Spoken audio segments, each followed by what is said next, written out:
हे friends, मैं हूं अजीज शेख। आप देख रहे हो द मूवी स्टॉक चैनल और आज मैं बात करने वाला हूं इस वीडियो में अमेज़न प्राइम की series Breathe Into the Shadow के स्पॉइलर फ्री रिव्यू के बारे में। तो चलिए देखते हैं क्या खास है इस शो में जिस वजह से आपको ये सीरीज देखनी भी चाहिए या नहीं। लेकिन आगे बढ़ने से पहले एक छोटी सी रिक्वेस्ट, चैनल को सब्सक्राइब, वीडियो को लाइक और शेयर करने की।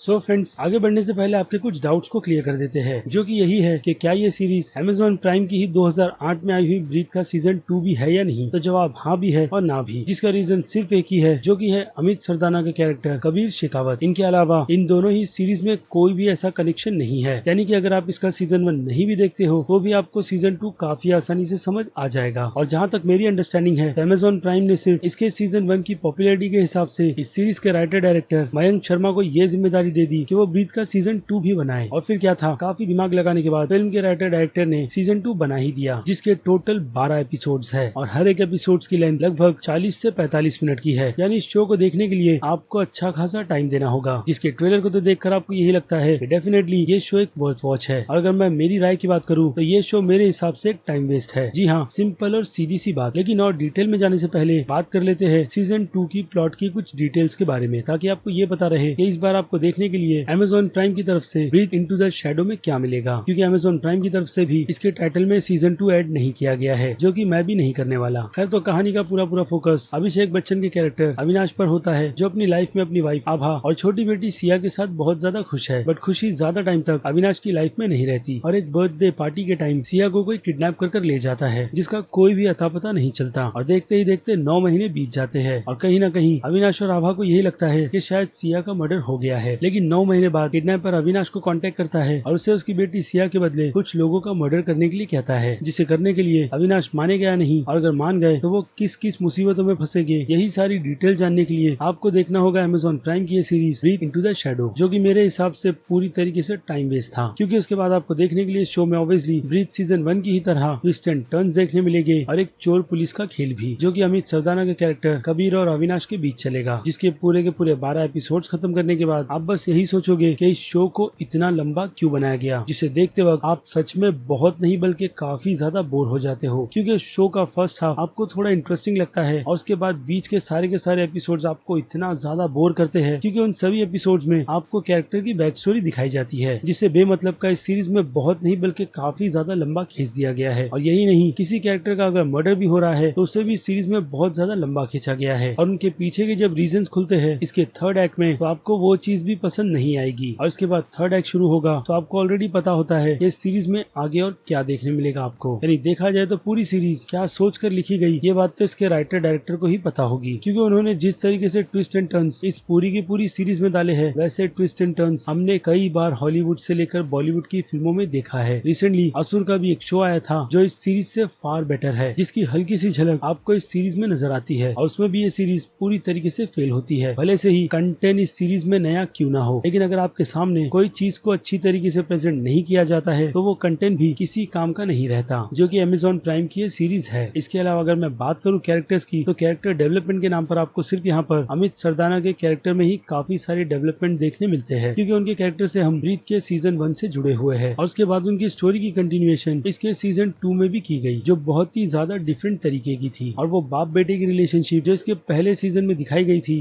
वो दर्द और वो पेन, वो इस सीरीज में पूरी तरीके से मिसिंग है। और ऐसा ही कुछ हम अभिषेक बच्चन से लेकर नित्या मेमन के कैरेक्टर तक में देखते हैं। लेकिन अगर मैं कैरेक्टर वेस्ट की बात करूं तो इस सीरीज में सबसे बुरा अगर किसी 2 कैरेक्टर को वेस्ट किया गया है तो वो और कोई नहीं बल्कि नित्या मेमन और समायरा खेर है, जिनका इस सीरीज में कोई भी ऐसा इम्पैक्ट नहीं था जिससे आप उनके कैरेक्टर से पूरी तरीके से कनेक्ट हो सको। इनफैक्ट नित्या मेमन के कैरेक्टर आभा को भी आप इस सीरीज में अगर एक माँ के पेन में देखना चाहो तो वो भी ये सीरीज आपको प्रोवाइड नहीं करती, क्योंकि इस सीरीज का पूरा फोकस अभिषेक बच्चन से लेकर अमित सरदाना के कैरेक्टर पर ही था। लेकिन अभिषेक बच्चन की परफॉर्मेंस की बात करें तो उनकी परफॉर्मेंस इस सीरीज में ओके है। अब उनके कैरेक्टर से रिलेटेड मैं आपको ज्यादा कुछ तो बता नहीं सकता, क्योंकि ऑब्वियसली वो एक स्पॉइलर हो जाएगा। लेकिन जिस तरीके की परफॉर्मेंस मैं उनके कैरेक्टर को लेकर इस सीरीज में देखना चाहता था, वो इस सीरीज में पूरी तरीके से मिसिंग है। और बात करें उस किलर की, तो भाई उस किलर जे को इस सीरीज में और भी अच्छी तरीके से डेवलप किया जा सकता था, जो कि ये सीरीज पूरी तरीके से मिस करती है। और इसके अलावा बाकी सभी कैरेक्टर्स भी, यानी देखा जाए तो सीजन 1 के मुकाबले में भी ये सीरीज पूरी तरीके से फेल है। और इसके अलावा कैरेक्टर डेवलपमेंट में भी, जिसकी इसके पहले सीजन में भी प्रॉब्लम थी और अब सीजन 2 में भी वही सेम प्रॉब्लम निकल कर आई है। लेकिन कंटेंट यहाँ पर मैटर करता है, जिसके चलते आप इस सीरीज को एक बार तो झेल ही सकते हो कि कुछ नया ट्राई करने की कोशिश की गई है। और अब बाकी डिपार्टमेंट की बात करें तो ये सीरीज इसकी बीजीएम में ठीक ठाक है, और अगर डायरेक्शन की बात करूँ तो डायरेक्टर को यहाँ पर अच्छा खासा बजट दिया गया था, लेकिन फिर भी उन्होंने सीरीज को इतना ज्यादा डार्क डायरेक्ट किया है कि ये सीरीज अगर आप दिन में लेकर बैठोगे तो आपको स्क्रीन पर कुछ भी नजर नहीं आता। यानी कि इस सीरीज को देखने के लिए आपको आपके पूरे के पूरे रूम में अंधेरा करना होगा, तब जाकर ये सीरीज आपको क्लियर तरीके से दिखाई देती है, क्योंकि नाइट के सीन को सच में बहुत ज्यादा डार्क कर दिया गया है। यानी डायरेक्शन भी इस सीरीज का कहीं ना कहीं वीक है, और एडिटिंग की तो बात ही छोड़ दो, जिसने इस सीरीज को पूरे 12 एपिसोड्स का कर दिया। यानी अगर कुल मिलाकर देखा जाए तो मेरे हिसाब से ये सीरीज बस एक ऐसा टाइम पास है जिसे आप अगर वेस्ट करना चाहो तो ही देख सकते हो। और अब इस सीरीज की बाकी डिटेल मैं इसकी रेटिंग के टाइम पर डिस्कस कर लेता हूँ, जिनमें अगर मैं बात करूँ एक्शन और ड्रामा की तो इन दोनों ही कैटेगरी के लिए मेरी रेटिंग रहेगी 5 में से 2.5 स्टार की, क्योंकि एक्शन इस सीरीज का बहुत ज्यादा डिसेंट है, यानी कि उसे रियल रखने की कोशिश की गई है, जो कि ये सीरीज करती भी है। बट ड्रामा की बात करें तो ड्रामा में ये सीरीज पूरी तरीके से फेल है। और अगर कॉमेडी पर आए तो कॉमेडी की यहाँ पर कोशिश की गई है, बट फिर भी आपको सीरीज में इसकी कॉमेडी पर बिल्कुल भी हंसी नहीं आती, जिसके चलते ये रेटिंग 5 में से 0 स्टार की ही रहेगी। और हॉरर की बात करें तो कुछ ब्रूटल सीन्स है और कुछ थ्रिल भी, जिसके चलते ये रेटिंग 5 में से 1 स्टार की बनती है। और सस्पेंस पर आ जाए तो सस्पेंस के लिए मेरी रेटिंग 5 में से 1.5 स्टार की रहेगी, जो कि इस सीरीज का इतना कुछ खास ज्यादा अच्छा है नहीं। और अगर मैं बात करूँ मास्टर्स ऑडियंस की तो मास्टर्स ऑडियंस की नजर में सीरीज की रेटिंग सीधे सीधे बी की बनती है, क्योंकि हो सकता है कि उन्हें ये शो कुछ हद तक पसंद आ जाए। और अब आ जाए क्रिटिक्स पर तो हो सकता है कि ये शो क्रिटिक्स को भी पसंद आए, जिसके चलते उनके नजर में शो की रेटिंग बनती है B+ की। और बात करें मेरी तो मेरी नजर में शो की रेटिंग सीधे सीधे बनती है B- की। वेल, तो ये था मेरा ओपिनियन Amazon प्राइम पर रिलीज हुआ show Breathe Into the Shadow को लेकर, जिसके ट्रेलर को देखकर लोगों ने इस सीरीज से काफी ज्यादा उम्मीद लगा रखी थी, जो इस सीरीज ने पूरी तरीके से तोड़ दी है। और हाँ, जिस तरीके से इस सीरीज को खत्म किया गया है उससे देखकर तो यही लगता है कि इसका अगला सीजन भी आ सकता है, जो कि मुझे नहीं लगता है कि Amazon प्राइम को बनाना चाहिए। और इसके अलावा काफी लोगों के मन में ये भी डाउट होगा कि क्या आप इस सीरीज को पूरी फैमिली के साथ बैठकर देख सकते भी हो या नहीं। तो जवाब है जी हाँ, ये सीरीज आप फैमिली के साथ बैठकर देख सकते हो, अगर आपकी फैमिली कंफर्टेबल है स्क्रीन पर कुछ बैड वर्ड सुनने के लिए, जो कि इस सीरीज में भी है। खैर, ये था मेरा पर्सनल ओपिनियन Amazon प्राइम की series Breathe Into the Shadow को लेकर। तो अब आपकी क्या राय है Amazon प्राइम की सीरीज को लेकर, उस बारे में मुझे कमेंट कर जरूर बताइएगा, क्योंकि मेरे हिसाब से तो ये शो एक टोटल टाइम वेस्ट था, जो शायद आपके ओपिनियन में थोड़ा अलग भी हो सकता है, इसलिए कमेंट तो बनता ही है। और हाँ, अगर आपको मेरी ये मेहनत जरा सी भी पसंद आती है तो मेरे इस वीडियो को लाइक करना तो बिल्कुल भी मत भूलिएगा। और इसके अलावा अगर आप मेरे चैनल पर नए हैं तो मेरे चैनल को सब्सक्राइब भी कर लीजिए, और बगल में बने हुए उस बेल आइकन को भी क्लिक कर दीजिएगा। इससे होगा ये कि मैं अपने चैनल पर जब भी कोई नई वीडियो अपलोड करूंगा आपको उसकी नोटिफिकेशन सबसे पहले मिलेगी। इसलिए लाइक, सब्सक्राइब और बेल आइकन को क्लिक करना बिल्कुल भी मत भूलिएगा। तो चलिए मिलते हैं आपसे अगले वीडियो में, तब तक के लिए बाय।